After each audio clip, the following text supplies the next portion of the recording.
वणी तालुक्यामध्ये वणी, चारगाव चौकी, शिरपूर, आबई फाटा, शिंदोला, कोरपणा, आबई फाटा, ढाकोरी बोरी हे 2 राज्यमार्ग या ठिकाणून जाता मागील 2 वर्षापासून वेकोली, पैनगंगा, मुंगोली, कोलगाव या खाणीचा कोळसा वर्धा नदीवरील पूल नादुरुस्त झाल्यामुळे या रस्त्याने ही वाहतूक वळवण्यात आली, परंतु रस्त्याची भारक्षमता ही 20 टनाची असताना या ठिकाणी 50 टनाचे कोळसा वाहतूक 3 खाणीचे दिवसाला 500 ट्रक हे दर 5 मिनिटाला एक याप्रमाणे या ठिकाणी जात आहे। हे जात असताना रस्त्यावर 2 ते 2.5 फुटाचे आणि लांबीला 20 ते 25 फुटाचा रस्ता उखडून गेलेला आहे। हा रस्ता उखडत असताना इथल्या स्थानिक अधिकाऱ्यांनी 50 टनाचे ट्रक या रस्त्यावरून चालू शकते का? मग तो बांधकाम विभाग असो, एसडीओ महसूल विभाग असो की पोलीस विभाग असो की आरटीओ विभाग असो यांनी तपासणी करायला पाहिजे ते। परंतु आज ज्या रस्त्यावर आपण उभा आहोत हा रस्ता 9 महिन्यापूर्वी चांगला होता, परंतु आज याची परिस्थिती अतिशय दयनीय झालेली आहे। याचा दुष्परिणाम असा आहे की कोळशाचे ढेले रस्त्यावर सांडल्याने त्याहून जाणाऱ्या ट्रकने बाजूची शेती उद्ध्वस्त झालेली आहे।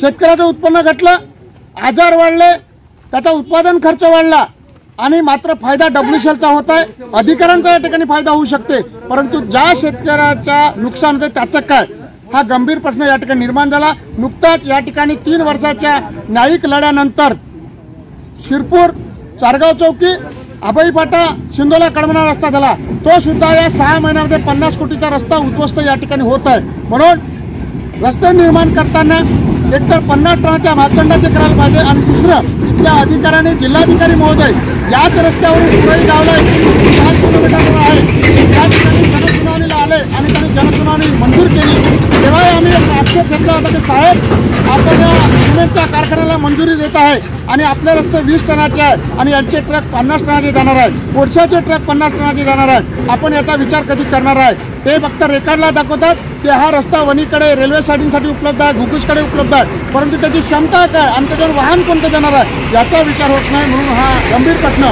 खांडला ग्रामस्थ आहे, बोरगाव आहे, शिरपूर आहे, चारगाव आहे, आबई आहे, कुर्ली आहे या ठिकाणी निर्माण झाला। मागील वेळी आम्ही या ठिकाणी साखरा, कोलगाव, शिंदोला गावापर्यंत 7 गावाच्या लोकांसाठी आंदोलन छेडलं होतं। त्यानंतर काही लोकांनी, महाराष्ट्र नवनिर्माण सेनेचे लोक त्यांनी पण त्या ठिकाणी आंदोलन नंतर उभं केलं त्या ठिकाणी। मित्रांनो, आज सर्वच राजकीय पक्षातील लोकांनी ज्या शेतकरी, शेतमजूर, गावकऱ्यांच्या वर्षात तुम्ही सत्तेमध्ये या जातात त्या सर्वांनी या सगळ्या नुकसानीच्या बदल्यात लढण्यासाठी प्रशासन असो की मोर्चा उद्योग असो यासाठी पुढे यावं आणि अन्याय सहन करण्याजोगा नाही। म्हणून आम्ही 7 दिवसानंतर या ठिकाणी लोकशाही मार्गाने न्याय मिळेपर्यंत आणि विशेष जिल्हाधिकारी महोदयाला या ठिकाणी आणून इथली वस्तुस्थिती समजण्यासाठी हे आंदोलन तीव्र करणार आहे।